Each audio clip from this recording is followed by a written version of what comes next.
자, 안녕하세요. 북스는 카페 여러분. 제가 오늘은 이제 고조선과 관련된 내용을 이제 좀 살펴볼게요. 어, 고조선은 많이 나올 것 같긴 한데, 임용에서는 그렇게 많이 안 나왔어요. 나온 것도 이제 보시면 알겠지만, 94년, 뭐 95년, 이렇게 해가지고, 예전에 아주 이제 오랜 예전이죠. 그때 뭐 태어나시지 않으신 분도 있었겠지만, 그때 이제 한번 냈고, 그 다음에 11년 2차 기출 문제 냈는데 이것도 고조선 단독 문제가 아니라 그 사기와 관련돼 갖고 한무제 정책 관련돼서 나왔거든요. 자, 하여튼 요 내용을 한번 이제 볼게요. 자, 뭐 단군 신화의 경제적 의미는 청동기를 배경으로 했다. 예, 구릉지대에 거주하고 있고 왜냐면 청동기 시대 때 대부분은 그 거주지가 구릉지대였어요. 예, 구릉지대에 거주한 것은 그 당시 전쟁이 많았기 때문에 그리고 농업 생산력 위에서 그러니까 이제 관계 수요를 이제 제대로 못 만들고 계곡물이나 이런 것들을 받았어야 했기 때문에 되게 사람들이 구릉지대에 이제 많이 거주를 했죠. 그리고 청동기다 보니까 사유재산과 계급 분화가 일어났고요. 그 다음에 이제 우리가 이제 알고 있듯이 항부족과 곤부족의 연합체였다. 그래도 이 부분은 이제 예전에 역교동 관련돼 갖고 한번 좀 관련된 예문이 나왔는데 그거는 그때 이제 나중에 얘기하고요. 그 다음에 재정일지 사회였고 뭐 이런 것들. 그 다음에 이제 홍익인간인데 이게 오타네요. 예. 자, 홍익인간의 어떤 이념을 반영하고 있다. 이렇게 이제 보고 있죠. 자, 그 다음에 또 볼 게 뭐냐면, 자, 단군 신화를 이제 기록한 문헌들 좀 볼게요. 이게 예전에 한번 기초에 언급됐던 부분이거든요. 자, 여기 이제 보시면 삼국유사, 그 다음에 제왕옹기, 응제신주, 그 다음에 사중실력 제이지, 동국여지슬람, 신증 동국여슬람인데 최초의 기록은 여러분들 알다시피 이제 삼국유사죠. 삼국유사고 요 나머지 부분들은 삼국유사를 그냥 자기식대로 해석한 부분이야. 그래서 이제 구조로 내려왔던 것을 삼국유사에서 최초로 기록을 했다. 어떤 식으로? 불교식으로 불교 용어를 써서 기록을 했죠. 이전이라는 승려가. 예. 자, 그러면 여기에 공통적으로 이런 그 사료들은 뭘 의미하고 있어요? 예. 요거는 우리나라 사료야. 우리나라. 그러니까 중국 측 사료가 아니라 우리나라 사료라는 것을 알 수가 있죠. 이걸 좀 기억을 해두세요. 그래서 중국 측 사료에서는 고조선과 관련된 내용이 있긴 있어요. 근데 단군 신화와 관련된 내용은 우리나라 사료에만 존재하고 있어요. 예. 자, 그 이유는 뭐냐면 단군 신화는 이 예전부터 기록된 건 사료가 아니라 그 예전에는 구조로 이제 평양 중심의 단군 숭배 사상 있죠. 거기에 중심을 갖고 이제 구현되었다가 나중에 고려 시대 때 말기 때 들어와서 이제 삼국유사에서 기록을 한 거야. 그러니까 이제 중국 측에서는 굳이 그걸 이제 정보를 입수할 여력이 없었겠죠. 그리고 남의 나라 신화를 자세하게 이렇게 기록할 필요가 없었고, 주로 이제 중국 측에서는 자기 나라와 관련된 고조선 관련된 기록들이 남아있던 거죠. 자, 그 다음에 여러분들 이제 그 한국사 통론에 보시면 이런 내용이 있어요. 그 고조선의 중심지 위치가 어디 것이냐. 예. 그래서 첫 번째 설이 이제 뭐냐면 평양이 중심지 설일 것이다. 이렇게 이제 있고 두 번째가 이제 뭐냐면 요령이 중심지였을 거다. 요령설 있죠. 예. 요령선 요쪽 부분이에요. 요동반도 있는데 자, 근데 이제 세 번째가 이제 주요한데 이동설 있죠. 처음에는 요령 지역에 있다가 어느 쪽으로 평양으로 이렇게 이동을 했을 것이다. 언제? BC 4세기 때. 그 당시 연나라 징계가 쳐들어왔죠. 이게 이제 사료에도 나오는데 요걸 이제 그 기점으로 해서 사료에 보이는 이런 것들 이제 가지고 이동설을 학계에서 주장하는데 우리나라 주류학계에서는 이동설이야. 이동설. 그럼 이동설의 기점에 따라서 좀 볼게요. 자, 일단 이동설의 고고학적 증거가 있어야 되겠죠. 일단 자, BC 9세기 때 대능하. 대능하는 우리가 이제 요하가 있잖아요.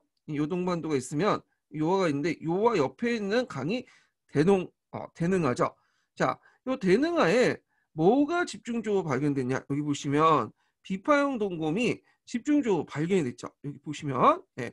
자, 근데 이게 의미가 있는 게 뭐냐면 청동기는 철기에 비해서 그렇게 양이 많지가 않아요. 그리고 만들 수 있는 기술을 가지고 있는 집단들이 소수에 불과해요. 그러니까 청동기가 집중적으로 발견됐다. 그런 의미는 그 지역에 지배 세력이 존재하고 있었다라는 거죠. 그러면 BC 9세기 때 지배 세력들은 고조선밖에 없죠. 이 지역 자체에. 자, 이렇게 이제 보고 있는데 문제는 이제 BC 3세기 때 되게 이제 연나라 징계 침입하고 이제 비슷한 시기죠. 자, 비평 동곰을 모델로 하고 있는 세용 동곰이 등장해요. 예. 어디에서 이제 이게 좀 세용 동곰은 중국의 영향을 좀 받은 거예요. 비파형 동곰은 저쪽 북방 계통의 영향을 받지만 하여튼 요걸 모델로 해가지고 중국식으로 이제 만든 세용 동곰이 등장하는데 자, 여기 보시면 알겠지만 분포 지역이 어느 지역이죠? 주로 대동강 일대죠. 대동강 일대. 그래서 이제 평양을 중심으로 옮겼을 것이다. 예. 이렇게 이제 보고 있어요.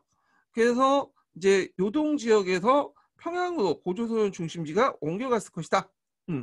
요걸 이제 중점적으로 보고 있고요. 그 다음에 중국 측 사료에서도 연나라 침입으로 징계 침입으로 해서 이제 국경선이 옮기는 이런 그 내용도 있어요. 요건 좀 나중에 사료 얘기하면서 좀 얘기를 하고요. 자, 근데 이제 기록에 보면 BC 그 1세기에서 2세기 때 2세기 때 정도 들어가면 그 위만이라는 사람이 등장해요. 원래 위만은 중국에서 건너온 인물이라고 보고 있지만 여기 기록에 보면 위만이 상투를 뚫고 우리 옷을 입었고 그 다음에 고조선 여러 관리들 토착 관리들 임명한 거 볼 때 이런 중국에 있었던 조선 사람일 것이다 이렇게 보고 있죠. 하여튼 위만은 지난 혼란기 때 들어와가지고 그 준왕에 빌붙었다가 준왕이 이제 서북 지역 한번 지켜봐라. 예, 이렇게 명령을 내고 거기 갔다가 그 당시 이제 유민들이 많았어요. 그 당시 한나라 초기 지난 말기 한나라 초기 때다 보니까 그 유민들 흡수 통합해서 발달된 철기 문화를 바탕으로 누굴 몰아냈죠? 준왕을 쳤죠. 예. 그래서 기록에 보면 이 준왕을 쫓겨나서 어디로 갔다고 돼 있냐면 삼안으로 갔다고 했어요. 삼안. 그래서 이제 후에 이제 그 조선시대 때 이걸 바탕으로 삼안정통론이라는 것도 아이고 갑자기 넘어가네요. 예. 자, 이걸 바탕으로 삼안정통론을 주장을 하죠. 삼안정통론. 그리고 후에 이제 대한제국도 삼안정통론에 의해서 국호가 한이라고 이제 얘기를 했던 거고요. 자, 하여튼 이때부터 이제 위만조선이라고 해요. 예. 위에 있는 이제 그 단곤에서 만든 단곤조선이 아니라 자, 이때 이제 한나라에 그러니까 이제 중국의 문화죠. 중국의 철기 문화가 들어와요. 예. 그래서 예전부터 철기 문화는 있었어. 근데 이제 요때는 저 철기 문화가 청천각 이북 지역이라든지 중국과 교류가 많은 남해안 일대에서만 철기와 관련된 유물들이 보이고요. 그래서 한반도 전역에 철기가 발견되진 않았어요. 근데 이때부터 이제 철기가 널리 확산이 되죠. 그래서 철기가 본격적으로 수용이 됐다. 그리고 농업과 무기 생산 중심으로 소금이 발달되고 상업과 무역이 발달돼요. 그래서 이만조선은 이런 강력한 철기를 바탕으로 해서 정복 사업을 행했죠. 그래서 영토가 확장되고 그리고 이제 중개 무역을 통해서 번성을 하게 돼요. 예. 자, 우구왕은 3대 왕 때인데 뭐 그 전부터 이제 발달됐던 거고요.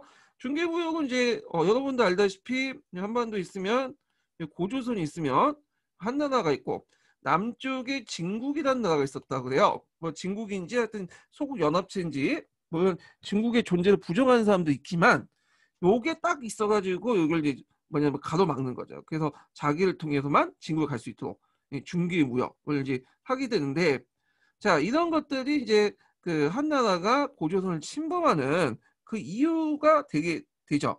예. 그리고 이제 중국 측 기록에 이제 보면 그 뭐냐면 삼국사기 기록, 삼국유사도 기록도 있지만 하여튼 그 이제 그 중국식 기록이나 삼국유사 기록을 보면 팔조법이라는 것들이 존재한다.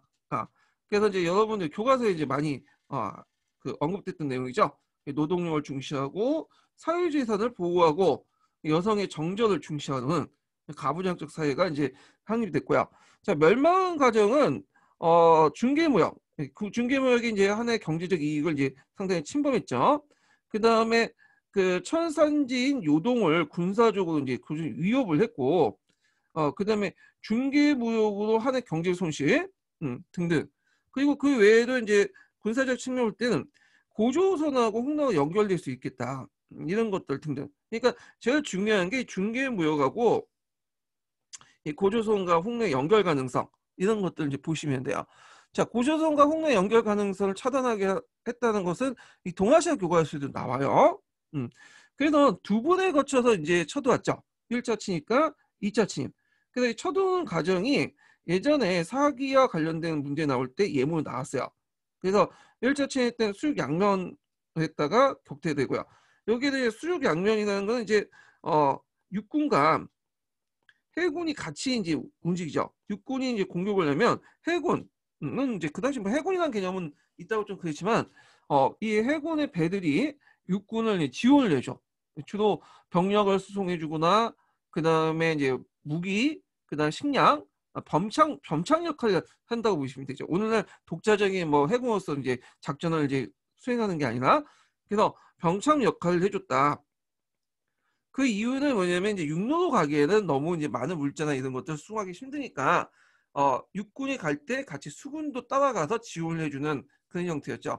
자, 이런 형태가 뭐 그 한무제 그 고조선 침입뿐만 아니라 나중에 고구려 때 수양제라든지 그다음에 뭐 그 당나라 태종 때도 마찬가지예요. 항상 육군이 공격하면 그때 이제 해군은 옆에서 지원을 해주는 수군은 지원해주는 그런 방식이죠. 수군과 육군의 어떤 서로 연합작전을 같이 했다. 예. 자, 하여튼 1차 침입은 실패하고 2차 침입 때 이제 공격을 하죠. 결국에는 이제 뭐냐 내부의 분란을 위해서 멸망을 하게 됐고 그 뭐냐면 의만은 요게 이제 한 무대는 요때 한사군을 설치하죠. 우리가 한사군은 낭랑, 예, 진범, 임둔, 현도 이런 군들이죠. 임둔, 현도. 그래서 예전에 낭랑과 관련돼서 나왔고 뭐 진번, 임둔, 현도는 나중에 이제 그 토착민들 반발받고 물러났다. 뭐 등등인데 자, 뭐 이거 외에도 뭐 여러 가지 이제 할 수 있지만 여기서 이제 기출 주제로만 내용을 파악을 했기 때문에 요 정도만 좀 얘기를 하고요. 제가 기본 강의와 관련된 데서 이제 여기 쭉 적어놨으니까 좀 파악을 해두세요. 예, 이런 것들 제 요령설과 제 평형설 그 내용도 있고 이동설과 있고 문화적인 입장에서 이제 있고 위만조선 정치 관련된 내용도 있죠. 예, 그리고 정치 조직, 그다음 고전 사회, 예, 그다음에 이제 기자조선 부정한 견해 등등이 있는데 제가 1편에 자세히 실어놨어요. 이거 이제 파악을 해두시고 그다음에 이제 기출 주제 편을 이제 넘어갈게요. 기출 주제 한번 풀어볼게요. 자, 기출 주제 보면 이제 그 고조선 초기 국가 해가지고 이제 그 3페이지 1번 문제를 좀 볼게요. 자, 여기 보면 이제 사료가 보이죠? 예, 사료가 보이는데 이 사료의 해석 부분은 제가 3편과 관련돼 갖고 적어놨어. 여기 보시면 이제 기출문제 분석편에서 8페이지, 9페이지 가보시면 9페이지 있을 거야. 예, 이렇게 이제 있고 요약 페이지 4페이지가 있어요. 자, 그러면 그 사료 내용을 보면 첫 번째 사료는 뭐냐? 자, 요걸 이름을 당군왕금이라고 한다. 그리고 요가 즉위한 50년 후에 즉위했다. 경인년이라고 이제 간지에 붙였는데 이거 아마 이제 이런 삼국 유사 쓴 이전이 어제 들은 얘기를 적어놓은 것 같아요. 예. 근데 요게 보니까 요라는 것은 예, 요 당요가 있죠. 당고 즉위연 해가지고 있는데 이 요라는 그 즉위년은 우리가 요순 시대 때 있죠. 요순 시대 때. 예. 이 요의 요자예요. 그래서 요가 즉위한 후에 보통 그때 들리는 25년, 뭐 50년 후에 당검왕검이 즉위했다. 그래서 우리도 너와 중국과 비등한 나라였다. 이런 걸 뭐 강조하기 위한 건데 역사적 사실은 아니에요. 다만 이제 좀 듣기로는 이렇게 얘기하지만 이제 이전이 보기엔 좀 이상하다는 거야. 계산을 해보니까 당뇨 즉위 원년은 무직년인데 50년은 그 이후 정사년이다. 네, 정사년이지 경인년이 아니다. 이렇게 해갖고 그 듣는 내용을 이제 부정해죠. 경인년이 아니라고. 그래서 계산을 해보니까 자, 근데 이제 결정적으로 요의 즉위년에 대해서는 얘기를 하지 않고 있어요.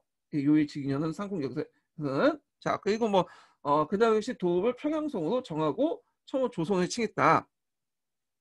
자, 두 번째로는 이제 기자의 우선 조선을 책봉받은 자가 주나라와 쇠퇴한 걸 보고 연이 수수 높이어 왕이 되고 동쪽에 공락하자 조선을 봉한 자 또한 수수 왕이 되고 이제 조선 왕이 됐다는 거예요. 그래서 군사를 일으켜 연을 치고 주나라 왕실을 높이려고 했다.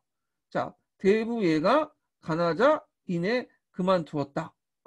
그래서 이제 그 뭐냐면 주 내용은 조선의 왕이 그 당시 군사를 그 연을 쳤다라고 했지만 그 당시 신하였던 대부회가 그 가나니까 이게 그만뒀다는 거예요. 자, 그래서 이제 요걸 이제 발끝해서 이제 연나라가 보복창 선제 공격을 한 거. 자, 그래서 이제 많은 땅을 이제 뺏기고 진번을 건결해서 이제 뭐냐면 또 그 국경선이 형성됐죠. 자, 세 번째 보죠.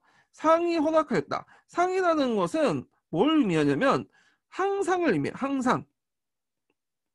항제가 항상이라고 하죠. 주로 상이라고 해요. 상. 예.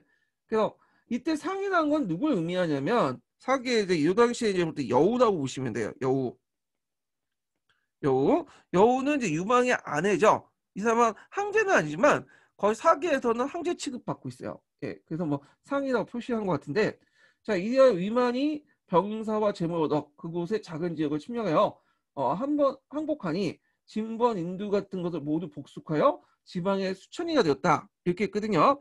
근데 여기에서 좀 눈여겨볼 게 뭐냐면 우리가 이제 진번 인두라는 것은 이런 것들 진번 인두가 어디에서 이제 많이 들어봤죠? 이런 표현들은 요거는 한사군과 관련돼서 우리가 알고 있잖아요. 이건 한사군이 이후가 아니라 이전이잖아요. 이거는 그 기록이 그 당시에 이제 뭐냐면 위만조선과 관련된 내용이니까 그럼 이거 어떻게 해석하냐? 이건 뭐냐면 그 당시 고대 시대 때는 종족명하고 지역명 일치됐어요. 그러니까 진번과 인두라는 것은 단순히 종족명이 그 지역명이 아니라 진번, 임둔, 진번족, 인둔족 이렇게 이제 보시면 돼요. 그리고 나중에 이제 한사군 세울 때 같이 거기에 살고 있는 사람들 이름 따서 지명을 사용했던 거야. 그러니까 그 전에도 같이 사용했던 거죠. 예. 그럼 여기에서 볼 수 있는 게 뭐냐면 우리가 이제 우고왕 때만 이제 생각하니까 한나라하고 그 당시 그 고조선이 위만조선이 사이가 나쁘다고 본다고 사이가 나쁠 거라 생각하지만 위만조선 때까지만 해도 초창기 때만 해도 그러니까 위만조 초기 때 위만 때만 해도 어느 정도 사이가 좋았다는 거야. 그러니까 조공책봉 관계를 맺고 중국에 한나라의 힘을 얻고 발달된 철기 문화를 가지고 주변을 점령했었다. 근데 이런 것들이 틀어지기 시작한 것이 이제 시간이 지나면서 중개무역이라든지 그다음에 홍로 연계성 때문에 점점 틀어지고 나중에 3대 우구왕 때 싸우게 되었다. 이런 것들을 이제 볼 수가 있겠죠. 자, 그다음에 이제 마지막 내용을 보면 자, 낭랑의 조선 백성들이 팔조해법을 범하면 살인자가 마땅히 사형을 처했다. 남의 신체를 상해한 자는 공물로서 보상하고 남의 물건을 도둑질한 남자는 그 집안의 노예가 되고 여자는 노비가 됐다. 그래서 스스로 속죄했다. 뭐 있는데 이건 팔조법에 있는 내용이죠. 자, 그러면 이제 관련된 내용을 볼게요. 자, 여기 보면 이제 첫 번째로서 고조선의 건국기원은 역사 사실 증명됐다. 자, 고조선의 건국기원이 우리가 이제 알고 있기는 BC 2333년이라고 돼 있어요. 네. 근데 여기에서는 건국기념을 알 수가 없어. 왜냐면 요의 즉위년을 밝히지 않고 다만 요의 즉위년 50년 후라고 되는데 우리가 알고 있는 게 BC 2333년은 어디에 있는 내용이냐? 그건 나중에 조선시대 때 동국 통감에 관련된 내용이에요. 예, 그래서 종고 통감에 보면 이제 그 뭐냐면 요의 즉위년을 그 자치 통감에 이용해서 그 당시 그 BC 그 몇 년이야? 예. BC 2358년으로 정했어. 자치 통감의 요의 즉위년을 BC 2385년 그러니까 2358년이니까 여기에서 이제 그 당시에 그 당군은 25년 뒤에 즉위했다고 됐거든. 2358년 뒤에. 그러니까 당군 기념으로 계산하면 2333년이 되는 거야. 예, BC. 자, 근데 이거는 역사적 사실이 아니라 이것은 이제 우리나라가 당군 때부터 중국과 맞먹는 그만큼 유구한 나라였다. 요런 것들을 보여주는 거지 어떤 역사 사실이 아니에요. 예. 학자들 볼 때 이제 고조선의 이제 내용이 중국 측 기록이나 유문을 이제 볼 때 되게 이제 BC 9세기 때 비파형 동공이 등장했으니까 성립 시기는 BC 8세기에서 9세기, 길어봤자 10세기 정도를 보고 있죠. 그래서 요거는 고조선 건국기념 역사적 사실을 증명한 게 아니라 첫 번째 문장과 관련돼 갖고 요거는 그만큼 이제 우리가 중국과 대등하였다.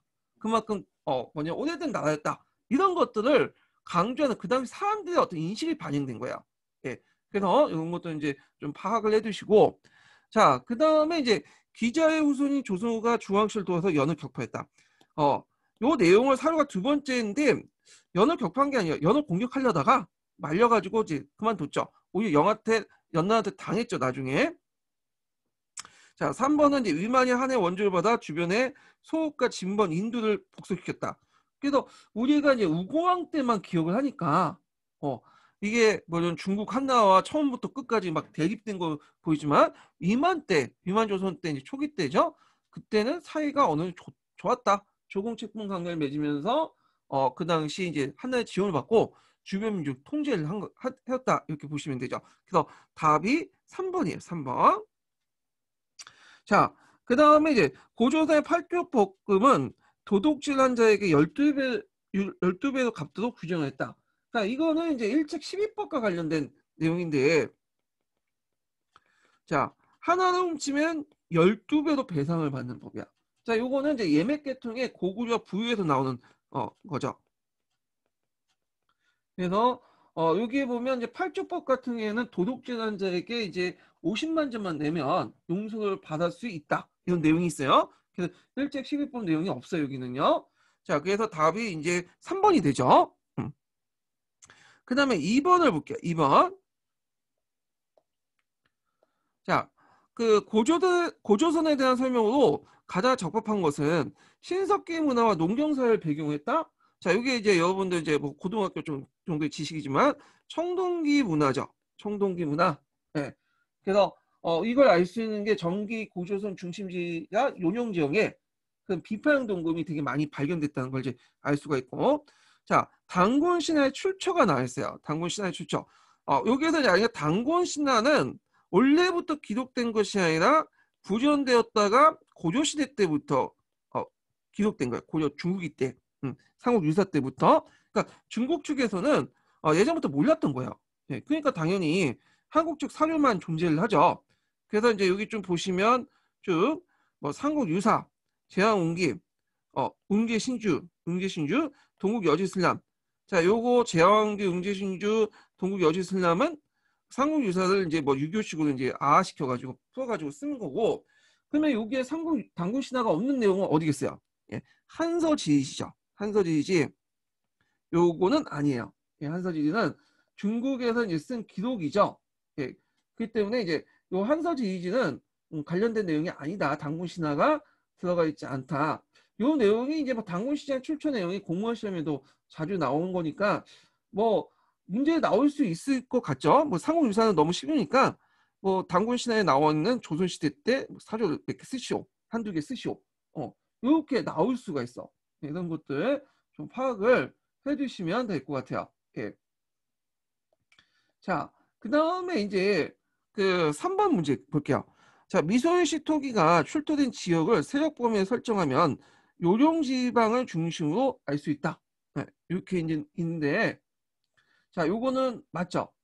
요거는. 자, 일단 미소일시 토기가 뭐냐? 자, 미소일시 토기는 그 고조선의 세력 범위를 알려주는 지표 유물 중에 하나죠. 예, 고인도가 함께. 그래서 이제 1959년 평북 의주군 미송리 동굴 유적에서 이런 무늬가 없는 토기 문화층에서 이제 출토된 한반도 서북 지역에 무늬 없는 토기한 형식이에요. 그래서 예맥족들이 사용했을 것이다 보고 있는데, 자, 그래갖고 이제 이 미소일시 토기는 그 주로 대동강 이북 지역에 출토된 토기로서 고조선의 전 연역을 알 수 있는 지표 유물은 아니지라도 고조선의 북방 경계에서는 알 수 있는 유물이에요. 예전에 이제 제가 한번 말을 했죠. 그래서 보통 고조선의 세력 범위를 얘기할 때 미송시토기를 얘기한다. 요거 잠깐 이제 지도를 좀 보여드릴게요. 여기 이제 그 고조의 세력 범위를 알 수 있는 내용도 있죠. 고인돌, 비파용동공, 미소니스토기, 거친무늬 거울. 요걸 4개를 이제 들고 있는데 이런 것들이 나오면 고조선 세력범이라는 걸 이제 알 수 있어. 그러면 이건 국경선을 얘기 안 하냐? 청동시대 때는 읍과 읍 간의 어떤 상호 지배 관계였기 때문에 대체적인 세력권으로 볼 수 있지. 우리가 생각하는 그 뒤에 이제 어떤 강과 산으로 경계를 해서 영역 국가적 모습의 어떤 국경선은 없었어요. 그 당시 초기 철기 시대까지만 해도 고조선권 시대에도 영역 국가적 모습이 나타난 거는 고구려 백제 신라가 이제 뭐냐면 통일 과정을 영역 국가 발전된 정복 전쟁을 통해서 나타난 BC 3세 AD 3세기 4세기 이후부터 보고 있어요. 네. 물론 이제 학자들은 이 고인돌 비파용 동군 미송시토기가 고조의 세력 유역 유역 범위하고 그 뭐냐면 일치하지 않는다 이런 견해도 있긴 있어요. 예. 그래서 이제 이건 뭐 학자의 의견이지만 이제 교과서 관점에서는 그렇게 얘기를 하니까 이렇게 이제 좀 알아두시고요. 자, 그 다음에 4번 질문을 볼게요. 자, 부안과 중안 같은 강력한 왕이 등장하여 철기 문화를 본격적으로 수입하여 연을 정복하고 강대한 영토를 차지했다. 자, 이거 틀렸죠? 자, 일단은 부안과 중안 때 중국의 연나라를 정복했던 것은 기록이 없고 오히려 BC 4세기 때 연의 징계라는 사람이 있어. 이 사람 좀 외워두세요. 이 사람 이름. 연의 징계의 침해를 받고 이천리 땅을 뺏기고 거기에 이제 만번원을 건계로 삼았다. 이런 내용이 있어. 그래서 요걸 바탕으로 해서 처음에 요령이었다가 평양으로 이렇게 옮겼다. 대동강 유역으로 이렇게 이제 이동세의 근거가 되죠. 예. 그래서 이제 징계 침입 이후에 청천각 이북 지역에 중국식 철기 문화가 도입되고요. 그리고 이제 나중에 BC 1세기 전후 해가지고 그 당시 위만조선을 통해서 본격적으로 철기 문화가 받아들인 거죠. 예. 그래서 강력한 왕이 이제 철기 문화를 본격적으로 수입한 것은 언제 때다? 예. 요거는 위만조선 때죠. 위만조선 때. 학자들은 BC 한 1세기 전후로 이렇게 파악을 하고 있어요. 이때부터 한반도에서 이제 철기 문화가 본격적으로 수입됐고, 그리고 청천각 이북 지역에서는 철기 문화를 가지고 있는 고조선 집단들이 이만조선이 타격받고 그들이 남쪽으로 유이민 내려오죠. 유이민 집단이 나오죠. 그래서 고조선 유이민 집단에 의해서 또 남쪽 되었다 이렇게 보시면 되죠. 자, 그리고 오히려 이제 연을 정복한 게 연을 위해서 땅을 뺏겼죠. 네. 뭐 이렇게 이제 보시면 될 것 같아요. 그래서 답이 3번이 돼요. 3번. 예. 그래서 이제 여기에서 이제 좀 볼 때 이제 볼 것은 일단은 출처 좀 기억을 해두셔야 되겠죠. 상유사, 제왕홍기, 응제시주, 동국여지술람 한서지진 아니고 그 다음에 이제 미순시 토기도 좀 기억을 해두시면 될 것 같고요. 예. 이런 것들 좀 배경을 해서 공부를 해주시면 될 것 같아요. 예. 오늘은 이제 고조선과 관련된 내용들을 이제 했고요. 자, 다음 시간에는 초기 국가의 특징 관련된 내용 볼게요. 여기는 상고사 부분에서 많이 나와. 예, 많이 나오는 거죠. 그래서 이 부분은 좀 공부를 열심히 해두실 필요가 있어요. 예전에 재작년에 이제 2년에 옥조 관련된 문제가 나왔죠. 예, 그럼 오늘 수고하셨고요. 다음 시간에 뵙겠습니다.